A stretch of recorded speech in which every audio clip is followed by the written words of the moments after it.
Olá, boa noite. Seja bem-vindo ao Jornal da Record. Em aniversário do PT, Lula volta a chamar impeachment de Dilma de golpe e agradece ao ex-ministro José Dirceu, condenado pelo Mensalão, pelo apoio quando estava preso. Estados Unidos negam que objetos voadores abatidos tenham relação com alienígenas ou atividades extraterrestres.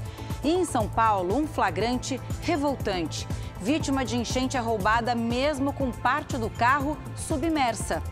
Você vê isso tudo agora no JR.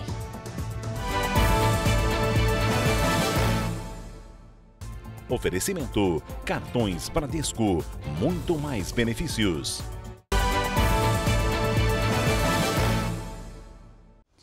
A polícia prendeu um suspeito de integrar uma quadrilha que pratica roubos a residências na Grande São Paulo. Os investigadores chegaram até o criminoso porque, na última ação, o grupo deixou cair um recibo de compras na casa da vítima.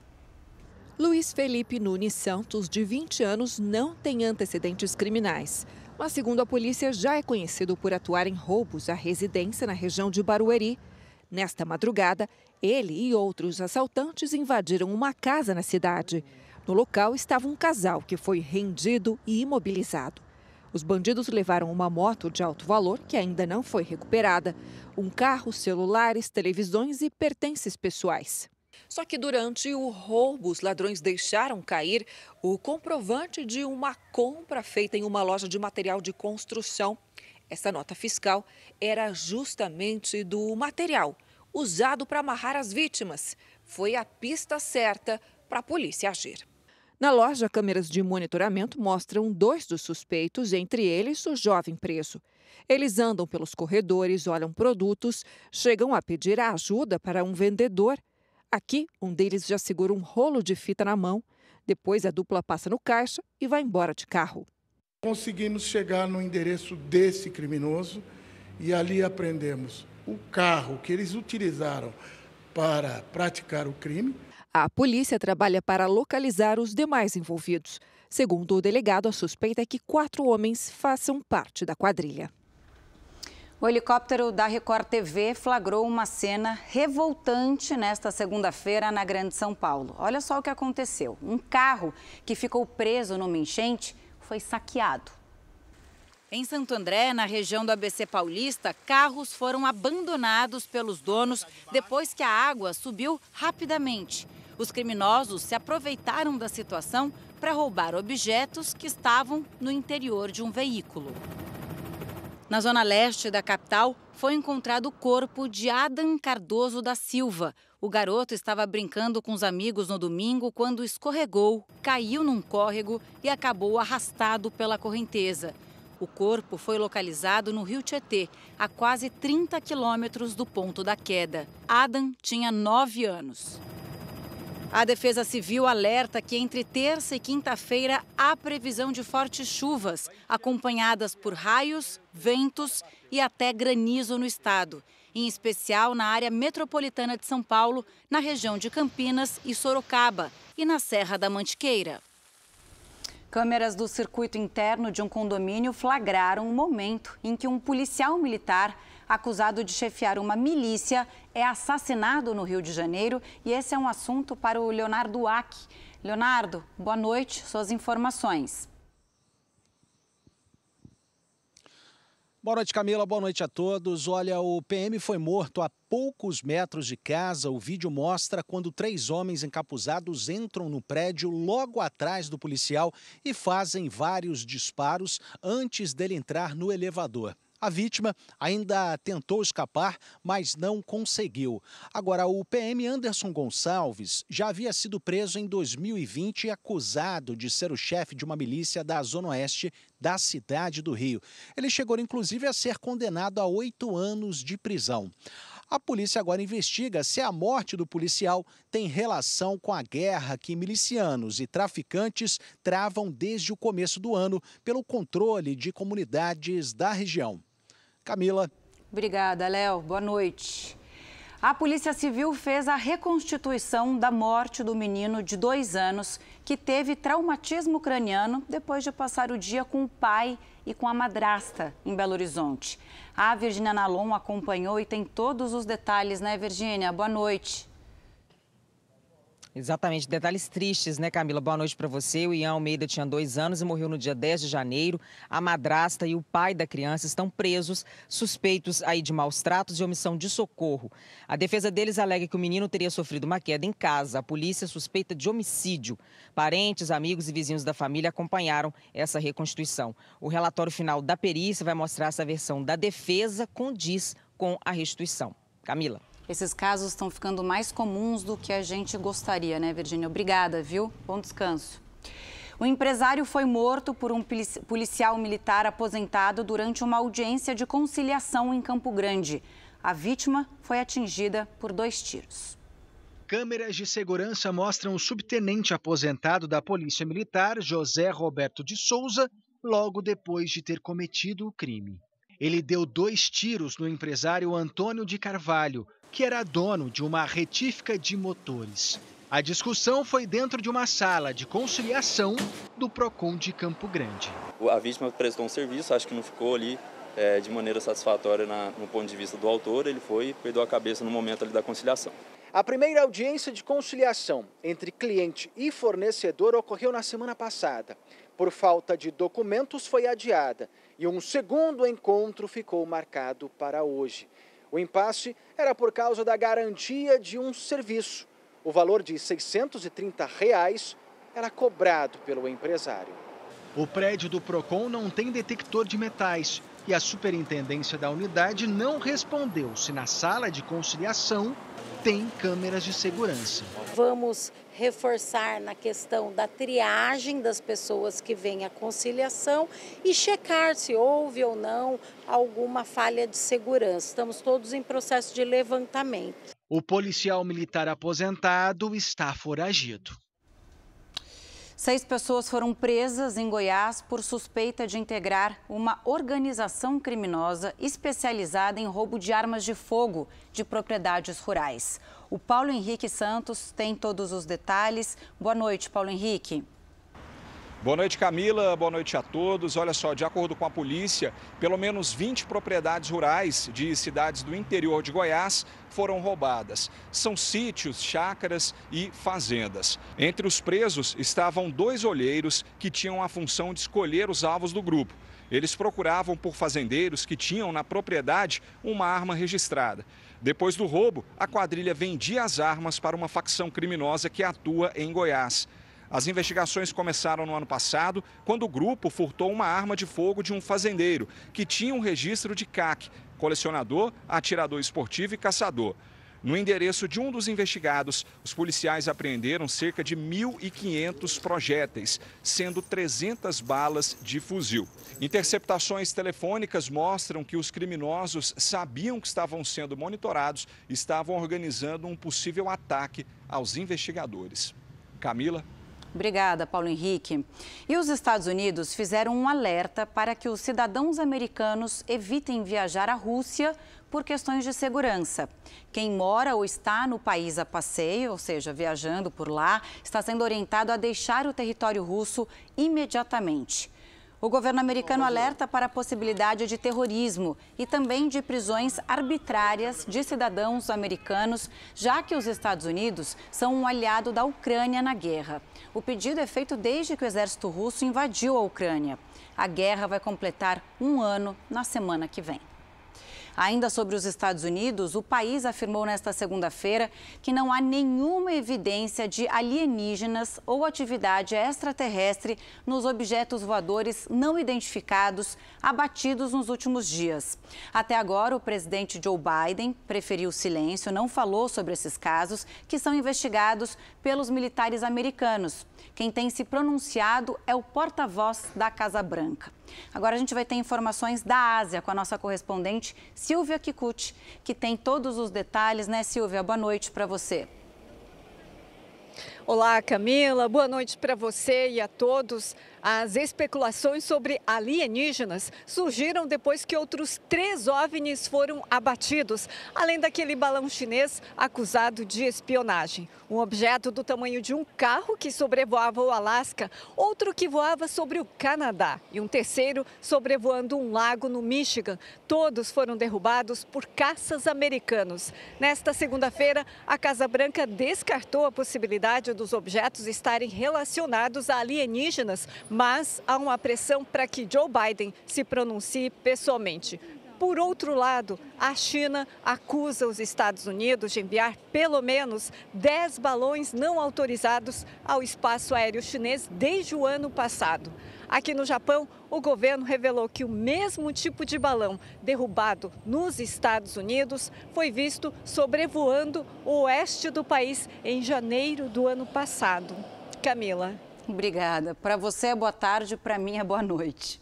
Bom, de volta ao Brasil, o lixo tomou conta das margens do rio Guaíba, em Porto Alegre. Por conta das altas temperaturas e da seca que atingem o sul do país, o nível do rio baixou e a sujeira apareceu. A régua que mede o nível do Guaíba registrou apenas 40 centímetros no centro histórico da capital.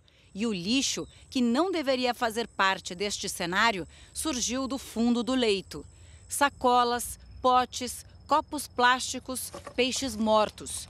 No último sábado, o Departamento Municipal de Limpeza Urbana realizou uma atividade de educação ambiental para orientar a população sobre os problemas da poluição. Infelizmente, né? Agora, ainda no mapa da América Latina, a gente sai do sul do Brasil, vai para a Argentina, que também sofre com o calorão, com temperaturas de quase 40 graus. 9 regiões do país foram colocadas em alerta. O verão deste ano é o mais quente em mais de 6 décadas. A capital, Buenos Aires, registrou quase 39 graus no último sábado. A gente vê a imagem das pessoas se refrescando nas fontes da cidade. Foi um recorde para o mês de fevereiro em 79 anos. Segundo autoridades, o calor pode ser perigoso para idosos, crianças e pessoas com doenças crônicas. E a Nova Zelândia declarou estado de emergência depois da passagem de um ciclone. Cidades ficaram alagadas. Ventos de mais de 100 km por hora derrubaram árvores e postes. Cerca de 40 mil famílias estão sem energia elétrica. Em Auckland, na maior cidade do país, foram instaladas acomodações para receber as pessoas que foram retiradas das próprias casas, né? Os desabrigados, os desalojados. É a terceira vez que o governo neozelandês declara estado de emergência na história do país. Agora à noite, em evento de aniversário de 43 anos do Partido dos Trabalhadores, o presidente Lula agradeceu ao ex-ministro José Dirceu pelo apoio enquanto esteve na prisão e voltou a chamar de golpe o impeachment de Dilma Rousseff. O Matheus Scavazini acompanhou, está aqui com a gente ao vivo, tem os detalhes. Oi, Matheus, boa noite.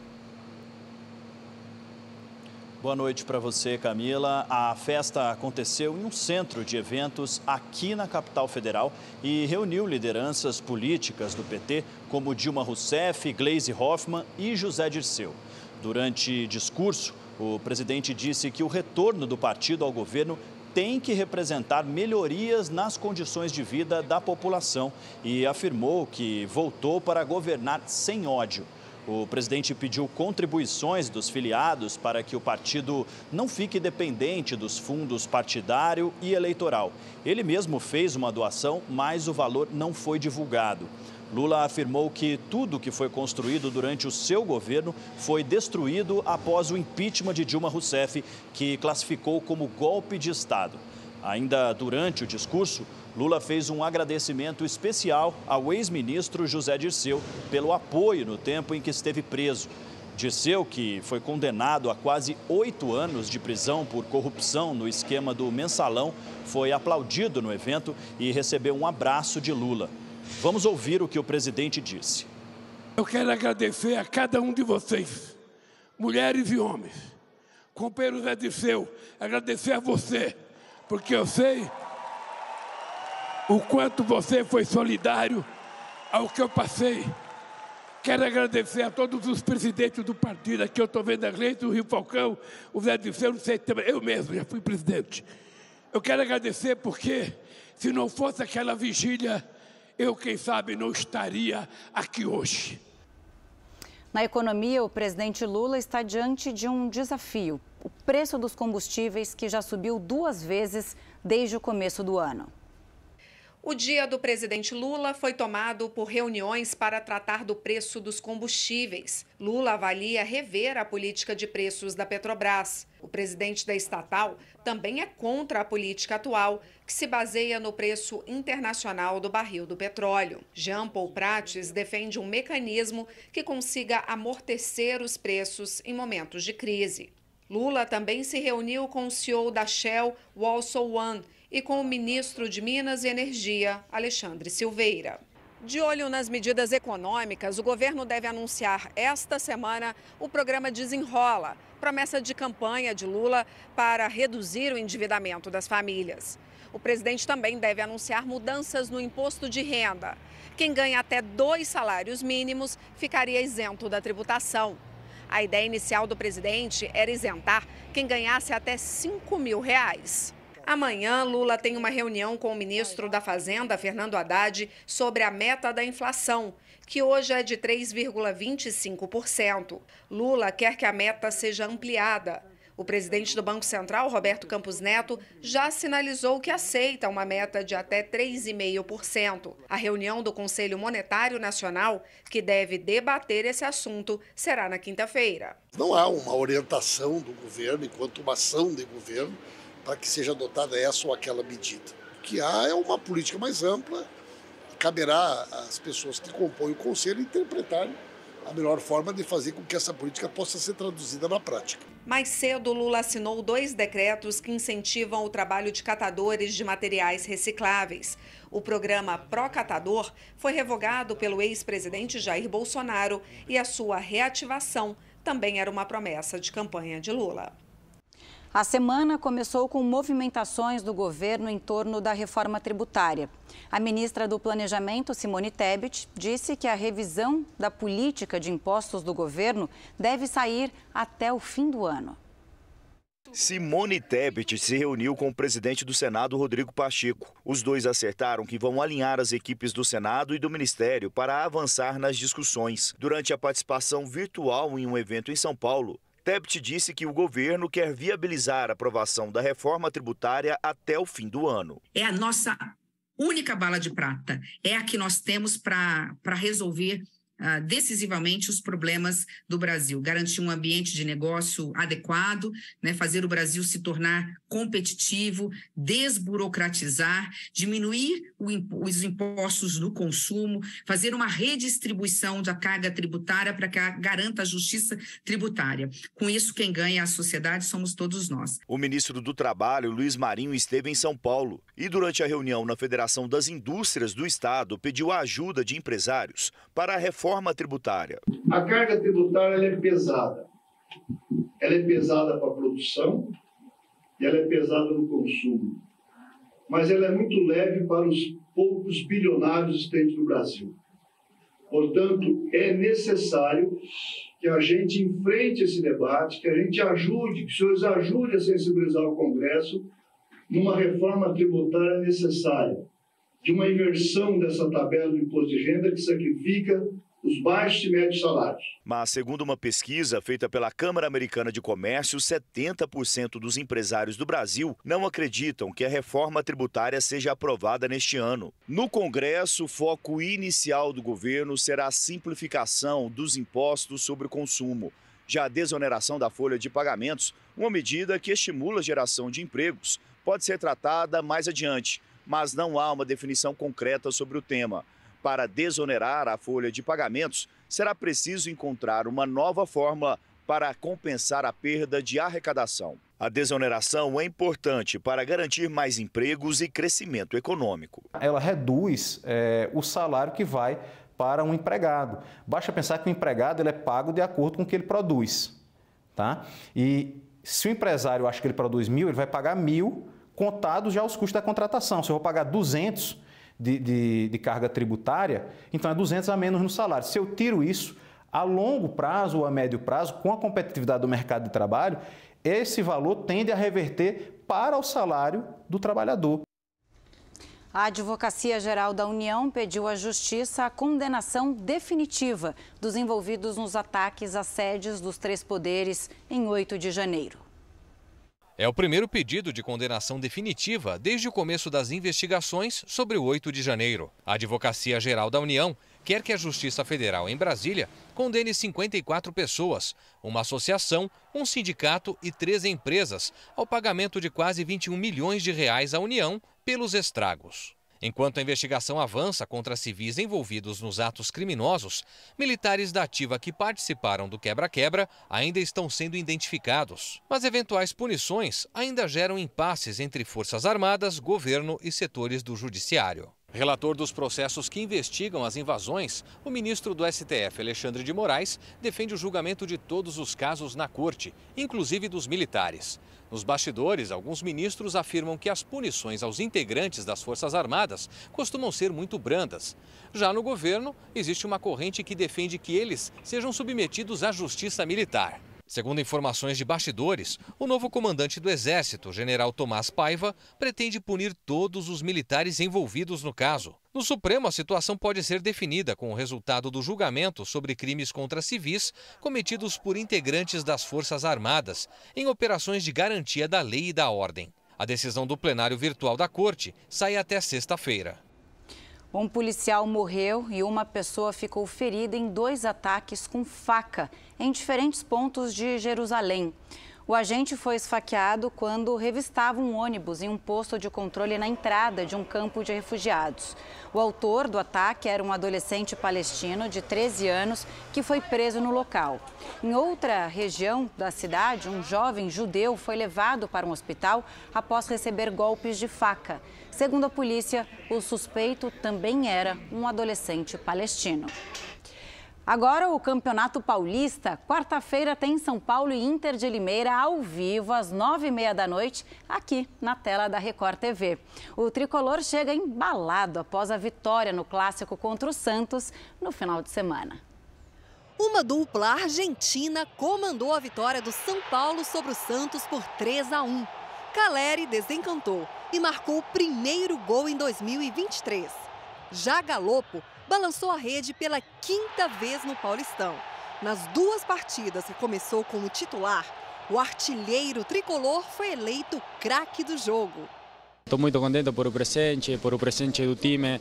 Muito merecido o triunfo e vamos a seguir por este caminho. Líder do Grupo B, o São Paulo tem agora mais uma partida em casa. Na quarta-feira recebe a Inter de Limeira às 9h30 da noite. Jogo com transmissão da Record TV. Já o Santos, lanterna do Grupo A, precisa vencer o Santo André para se afastar da zona de rebaixamento.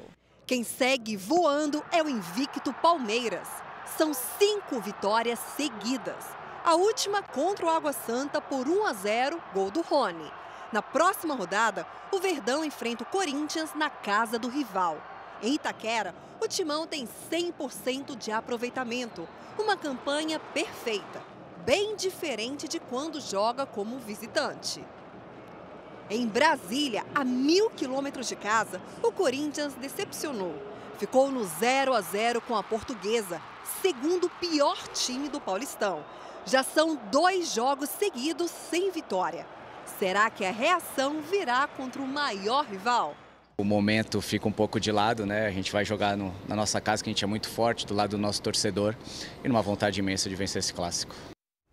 Este foi o Jornal da Record. Outras informações às 7 da manhã, na primeira edição do JR 24 Horas. Você fica agora com o programa Entre Linhas. Ótima noite.